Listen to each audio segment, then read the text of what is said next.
สบายดีพี่น้องก็บอกเฟียแต่เห็นอย่างนี้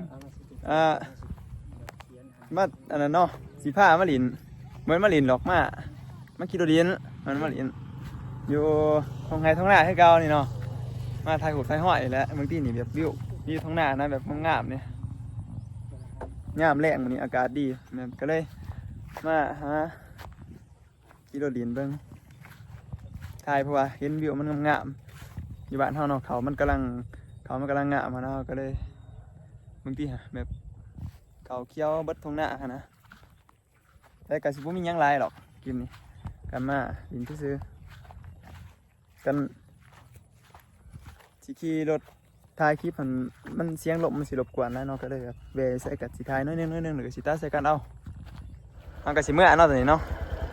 แต่ว่าขี่รถนี่ลมมันกะสิพัดเข้ามาในมันสิเสียงลมแล้วยินหลายกว่าเนาะก็ขอโทษขออภัยนำหลายๆตบเตะๆมันสิดังแบบบ่เป็นตาฟังเนาะแต่ก็อยากถ่ายให้เบิ่ง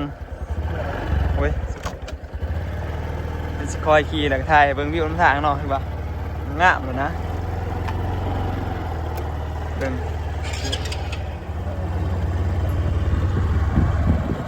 บรรยากาศระหว่างทางเนาะ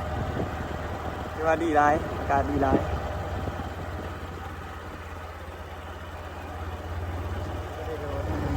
ง่ายมาเห็นว้าดิดีป่ะจ๊ะดีน่างาม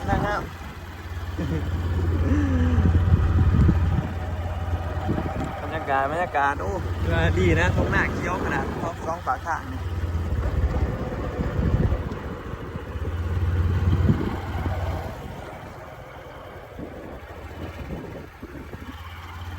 ขี่มาตามทางหลวงเนาะแล้วก็เห็นอยู่นี่มันบางก็เลยลงมาจอดมันงามก็เลยแบะลงถ่ายรูปดินก่อนเมื่อชายางเบิงทงหน้าเนาะเบิงหน้าเขาตรงนี้ประชาชนที่เขาดำแล้วเนาะเขาก็ดังแตกกอโอ้ที่ว่าเขานี้เขาไม่เผียลงนะนี่พี่มึงตีนี่โอ้เขาเพียลงเลยเขากำลังงามหยองเลยปุ่นเนาะเขากำลังงามเป็นธงกว้าง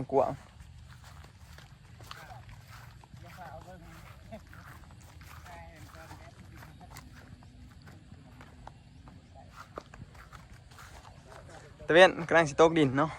เป็นภาพที่ว่างามนะเป็นภาพที่แบบงามหล่นตรงหน้าไปวะไปดิเมื่อแล้วมันนี่เอากระสีขับรถเมื่อน้ามันนี่ถือว่ามันคำเลยเราอยู่ไกลได้ล่ากันได้ถาดต้องท้ายถาดเลือกซื้อเลือกส้มได้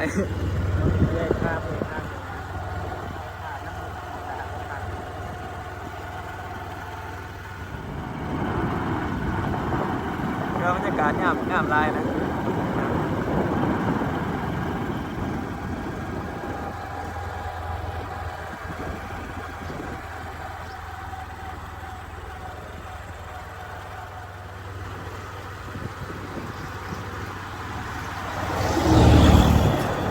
ขออภัยในเสียงลมเด้อว่าใส่โทรศัพท์ถ่ายแบบสดๆเลย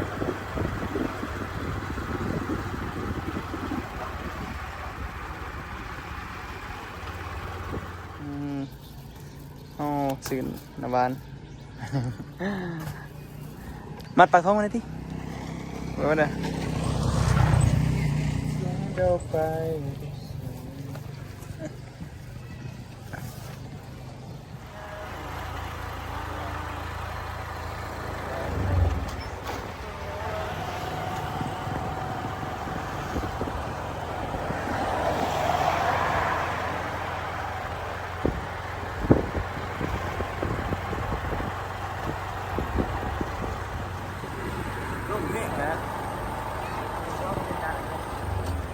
มันสิบ่ได้ยินมันบ่ได้ยินเสียงนึงแต่มันได้ยินเสียงลม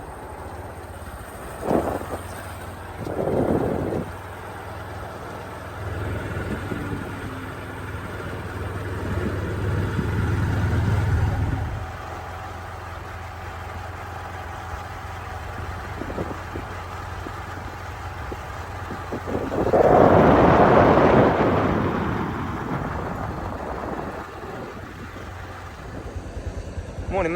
มันงามเนาะก็ได้แบบเบทายนะห้องว่าการโอ้งามไปดีเลยเนาะนี่ รถก็นึงไทย แบบงามแรกเนาะแบบโอ้งามแห้งอย่างนี้นะแบบงามเป็นงามนี่อันเด้อจอดแคมทางเลยเว้ย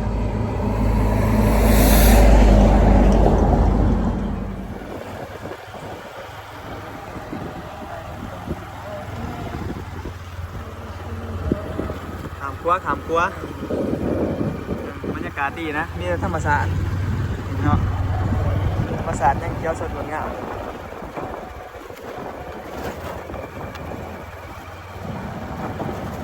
เว้นกับโต๊ะบิน